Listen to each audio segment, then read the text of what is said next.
Okay, so we've looked at objectives 1 and 2. Today we're going to be looking at objective 3. So let's fast forward over to that.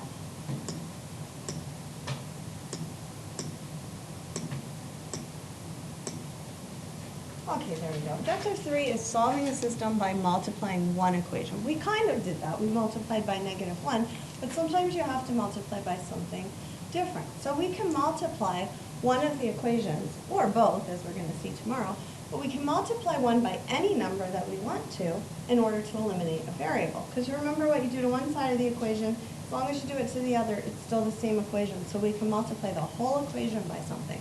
So when you're doing this, what you do is you look at the variables and you see if any of the variables are multiples of one another. What about the x's? Are 2 and 7, does 2 go into 7? What about 5 and 15? Does 5 go into 15? Yeah. What would we have to multiply 5 by? How many times does 5 go into 15? 3. So if I multiply times 3, I'm going to have a negative 15y here. Is that what I want to have? Yeah, sometimes you have to multiply by a negative in order to get the opposite sign, but in this case you can multiply just by positive 3. So I'm going to multiply this whole equation by positive 3. I recommend when you're doing this not to just write it underneath the problem because it just looks a little confusing sometimes. So I rewrite the problem. Doesn't take that long and it makes it a little easier to see what I'm doing. Okay, so 3 times 7x is 21x. 3 times -5 is -15y, and 3 times 17 is 51.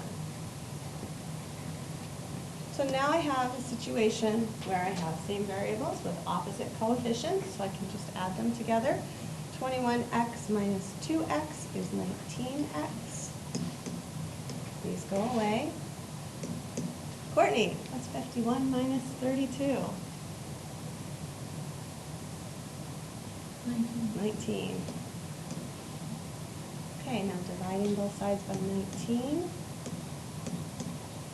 I get x equals 1. So that's not so bad. We can do that fairly quickly. Now what do I do? What? Put x in. So let's use the first equation. -2 times 1 plus 15y equals -32. We get -2. Now adding 2 to both sides. Well, what do we get over here? -30. Good. And then dividing both sides by 15 gives us y equals -2. Now what should we do? Check. Yes, check. So we use the second equation since we already used the first one. 7 times 1 minus 5 times -2 equals 17. We get 7 plus 10. Is that 17? Yeah. Yep, so 17 equals 17, so we're good.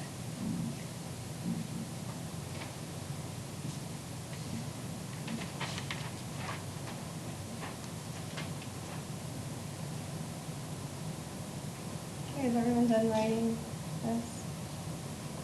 Okay, we have one more example we're going to look at, and then you can go ahead and try some. Okay, so looking at this first one, which variables are multiples of one another? What? 2 and 6. Yeah, 3 does not go into 5, but 2 goes into 6. So what could we multiply this top equation by so that it would cancel with the bottom?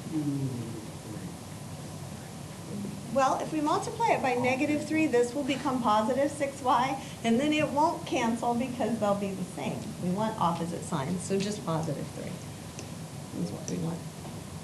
So we end up with -15x minus 6y equals 18, and then 3x plus 6y equals 6. Adam, tell me what I get when I add those together.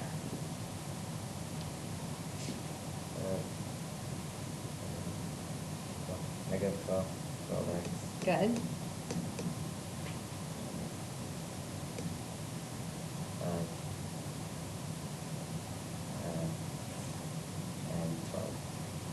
No, we have positive 18, positive 6. They're both positive. We're going to add them both. What? No, no, we're just adding these together.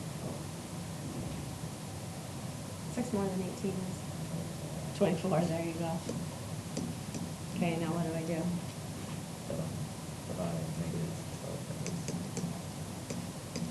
What do I get? What? 2. Not just 2. Positive divided by negative. -2. Good. Okay, Courtney, what do I do now?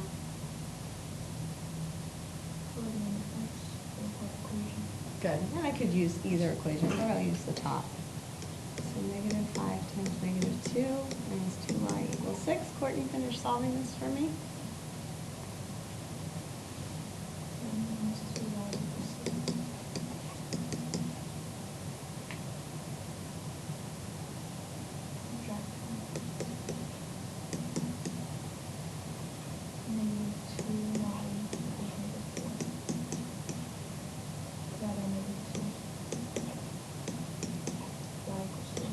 Good. Y equals 2. So we get -2. 2. Let's check that. I'll use the bottom equation. 3 times -2 plus 6 times 2 should be 6. We get -6 plus 12. And -6 plus 12 is 6. 6 equals 6. So we know that we did that one correctly. Okay, any questions? Okay, your assignment is to do the worksheet 9 through 16.